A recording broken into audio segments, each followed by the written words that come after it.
Is a softer approach to recruit training creating a generation of scared cops? New police recruits are shying away from frontline work and are reluctant to stand on cordons, go to sudden deaths or get out of their patrol cars because it's too dangerous, senior cops say. The concerns about millennial recruits lacking in emotional intelligence and social skills have been raised in the latest police news, which cites anecdotal reports from senior police about new officers recoiling from the front line. Commissioner Mike Bush said he was concerned about the comments, and the quality of training was regularly monitored. However, recruits still had a lot to learn once they graduated from the Royal New Zealand Police College, and that it was up to senior staff to guide probationary constables. His comments followed reports in the Police Association magazine and on Stuff from veteran officers. "If they don't get out the car, who will?" one sergeant said.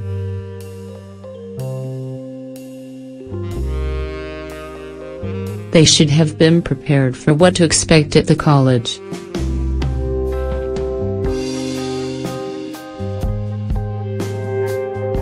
Whether that's the result of training in an adult learning environment, with not enough marching, or just what we've come to expect from millennials, no one is exactly sure. Bush said he was proud and constantly impressed by new recruits, and told Keys to back your next generation of police officers, as I do. "I do not pretend we always get this right, which is why we continually look at the quality of our training and work to improve that. Our methods change all the time."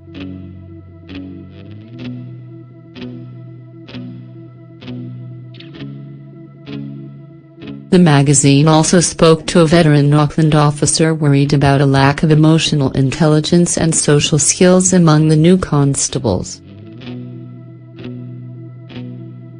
These stories have been backed by other ex-officers, including former Auckland Sergeant Brooke White, who retired after a decade last year.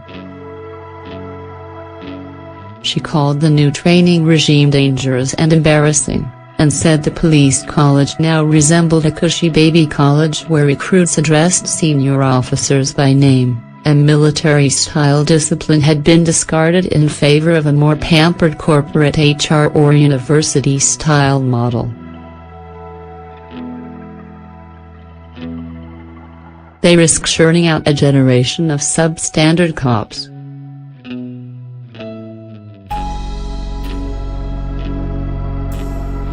"It's terrifying, I backed myself before I called 111, White said. Although the force was full of good officers, she said many new recruits had an entitled mentality, and were not prepared for the life and death situations of real district policing. Tina Cook, a former county's Manukau constable, agreed, saying discipline, respect and the chain of command were crucial in highly volatile situations. The New Zealand police is getting too PC and trying to pander to everybody's whims. Public safety is getting to be at risk and that's what you're there to protect, she said. The criticisms come in the wake of the government promising 1,800 extra police officers over 3 years. Police Training General Manager Superintendent Scott Fraser defended the quality of graduates and said police were actively recruiting to reflect the diversity and demographics of our communities. New Zealand Police's selection criteria is robust, and the standards of recruits are the best they have ever been. Police Minister Stuart Nash had no concerns, had seen no evidence of a drop in standards, and said the current crop of recruits was probably the best he's seen. "We're trying to build the sort of diversity that replicates our communities.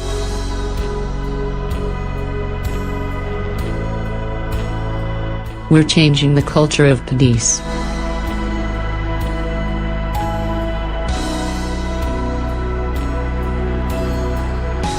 We really do need men and women with a wide range of skills, backgrounds, ethnicities and different experiences." Police Association President Chris Cahill said selection standards had not changed and warned against putting too much stock in anecdotal reports. Comments on this story are closed.